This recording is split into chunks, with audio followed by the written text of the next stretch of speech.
अस्सलाम वालेकुम स्टूडेंट्स, कैसे हैं आप सब। आज हम एक्सरसाइज स्टार्ट कर रहे हैं 17.4 D Morgan's law by using Venn diagram. D Morgan's law हमने पहले भी सॉल्व की है, ठीक है। दोनों लॉज हमने प्रूफ करी थी 17.3 में, लेकिन आज जो हम करने जा रहे हैं वो D Morgan's law by Venn diagram हम उसको प्रूफ करेंगे।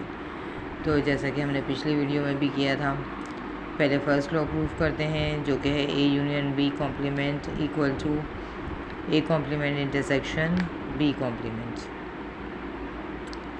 ठीक है, तो पहले हम ये लॉ प्रूफ करते हैं। लेफ्ट हैंड साइड में हमारे पास है ए यूनियन बी कॉम्प्लीमेंट, तो सबसे पहले यूनिवर्सल में से हम ए यूनियन बी को सब्ट्रैक्ट करेंगे। तो उसके लिए सबसे पहले हमें क्या मालूम करना होगा, सबसे पहले हमें ए यूनियन बी मालूम करना होगा। ठीक है, तो सबसे पहले हम ए यूनियन बी मालूम करते हैं। ए का सेट लिखा, यूनियन बी का सेट लिखा। ठीक है, यूनियन में हम क्या कहते हैं, दोनों सेट्स के नंबर्स को हम मिला के लिख देते हैं। तो हमने मिला के तरतीब से लिख दिया 1 3 5 6 7 8 और 9। ठीक है, अब ये जो आंसर आया है इसका आप कॉम्प्लीमेंट निकालेंगे, यानी यूनिवर्सल में से इसको माइनस करेंगे। ठीक है, तो यूनिवर्सल के साइड में जैसे कि आप देख सकते हैं 1 से लेके 10 तक नंबर्स है, तो वो हमने लिखे। सब्ट्रैक्ट किया हमने, जो हमारे पास ए यूनियन बी का आंसर आया उससे हमने सब्ट्रैक्ट किया। जो सेम नंबर्स हैं वो कैंसिल हो गए, बाकी जो बच गए आपके पास 2 4 10 वो हमने लिख दिए। अब वेन डायग्राम किस तरह बनेगी लेफ्ट हैंड साइड की, तो सबसे पहले हमने जो निकाला था ए यूनियन बी, उसके डायग्राम के लिए देखें आप। अच्छा, वेन डायग्राम के लिए जो रेक्टेंगल बॉक्स में होता है उसमें हम यूनिवर्सल सेट लिखते हैं। ठीक है, फिर हमने ए का सेट, उसका हमने सर्कल बनाया जैसे कि आपको नज़र आ रहा होगा। ठीक है, और बी का बनाया। ए और बी के सेट सर्कल्स में होंगे और यूनिवर्सल सेट जो है वो रेक्टेंगुलर बॉक्स में होगा। अब ए और बी के सेट में जो कॉमन नंबर्स थे, जो कि क्या थे हमारे पास 5 और 7, तो वो इस तरह से सेंटर में आ जाएंगे। बाकी जो ए के सेट में नंबर्स बच गए 1 3 9। ठीक है, और बी के सेट में फिर क्या बच गए थे 6 और 8, वो हमने यहाँ लिख दिया। अब ए यूनियन बी का आंसर क्या आया था हमारे पास 1 3 5 6 7 8 9, तो वो हमने उस पूरे उसको शेडिड कर दिया। ए यूनियन बी का निकाला था, दोनों के मिला के लिख दिया, यानी दोनों के नंबर्स आ जाएंगे, तो उस पूरे हिस्से को हमने शेडिड कर दिया। ठीक है, और जैसे कि यूनिवर्सल के सेट है तो उसके लिए ए यूनियन बी के जो नंबर्स हैं ए और बी के, उसको हटा के बाकी जो बच गए वो यूनिवर्सल के उसमें हम लिख देंगे। ठीक है, इसी तरह जब आप कॉम्प्लीमेंट निकालेंगे उसका यूनिवर्सल सेट में से, तो उसके लिए भी वही रेक्टेंगुलर में यूनिवर्सल सेट, ये ए का सेट आ गया और ये बी का। जो सेम नंबर्स है दोनों में कॉमन है उसको हमने दोनों के सेंटर में कर लिया। ठीक है, ए के बाकी मेंबर्स हमने यहाँ लिख दिए, बी के मेंबर्स यहाँ लिख दिए, और जो बाकी यूनिवर्सल के बच गए थे 1 3 9 5 7 6 8, तो इसमें आ गए। बाकी क्या बच गए थे 2 4 10, तो वो हमने यहाँ लिख दिए।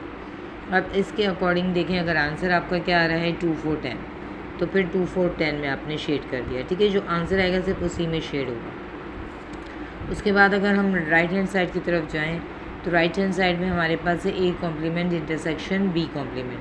तो सबसे पहले हम ए कॉम्प्लीमेंट निकालेंगे। यूनिवर्सल में से हमने ए को माइनस कर दिया। ठीक है, जो सेम नंबर्स है वो कैंसिल हो गए, बाकी नंबर्स जो बच गए 2 4 6 8 10 वो हमने लिख दिए। अब इसकी फिगर कैसे बनेगी, ये भी उसी तरह ए का सेट लिखा आपने, बी का सेट बनाया। ठीक है, सर्कल में ए और बी का सेट बना दिया। जो दोनों के कॉमन नंबर्स हैं वो इस तरह से कॉमन उसमें आ जाएंगे जहाँ दोनों ओवरलैप हो रहे हैं। ठीक है, बाकी ए के जो बच गए वो हमने इसमें लिख दिए, बी के उसमें लिख दिए, और यूनिवर्सल के जो बाकी रह गए थे वो हमने इसमें लिख दिए। अब इसका आंसर हमारे पास क्या आया 2 4 6 8 10, यानी जहाँ 2 4 6 8 10 आएगा सिर्फ वही पार्ट शेड होगा।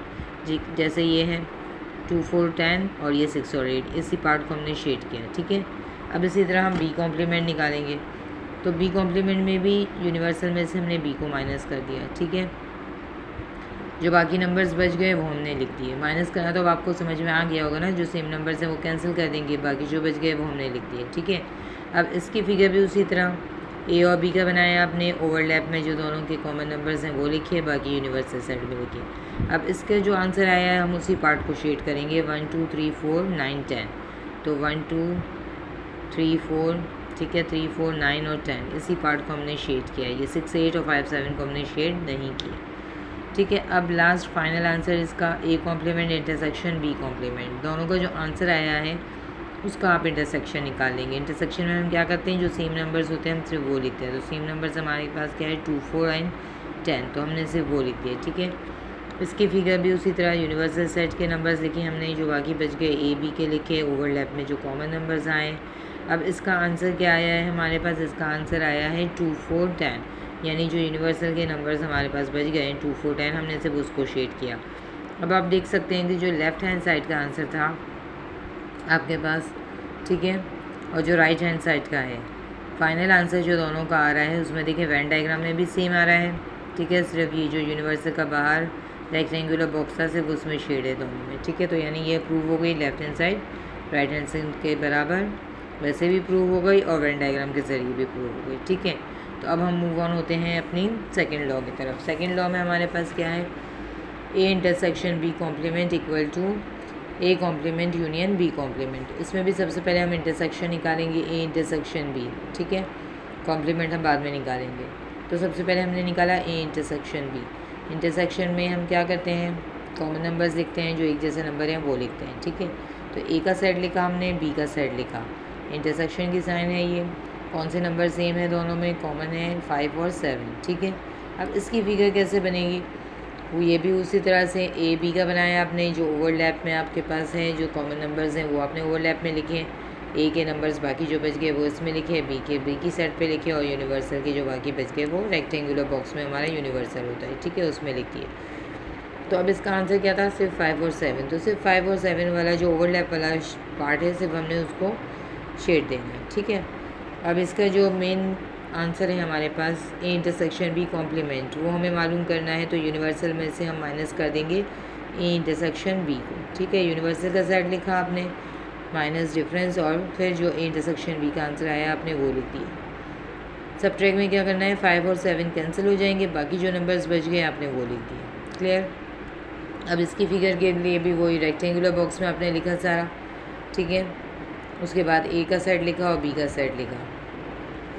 दोनों का लिखने के बाद ओवरलैप में आपके पास क्या था? 5 और 7, ठीक है, वो लिखा, ए का लिखा, बी का लिखा, और यूनिवर्सल सेट आपने लिख दिया। अब इसमें भी जो आपका आंसर आया है 1 2 3 4 6 8 9 10, सिर्फ हमने वो लिखना है, ठीक है, सिर्फ यानी उसी पार्ट में हमने शेड करना है। तो उस पार्ट को हमने शेडेड कर दिया, बाकी ये 5 और 7 नहीं था तो इसलिए इसमें शेड नहीं किया। अब नेक्स्ट है A complement union B complement. तो सबसे पहले आप क्या निकालेंगे? A complement. यूनिवर्सल में से आप ए को सब्ट्रैक्ट करेंगे, यूनिवर्सल का सेट लिखा, सब्ट्रैक्ट किया आपने ए के सेट को, ठीक है। जो सेम नंबर्स है वो कैंसिल हो गए, तो बाकी क्या बच गया आपके पास? 2 4 6 8 एंड 10, ठीक है। इसकी फिगर भी उसी तरह से रेक्टेंगुलर बॉक्स बनाया, ए का सेट आपने किया, सर्कल में बी का सेट किया, ठीक है। अब इसमें भी उसी तरह से ये लिखना तो अब आपको आ ही गया होगा। तो जो आंसर आया सिर्फ हमने उसको शेड कर दिया 2 4 6 8 और 10 को, ठीक है।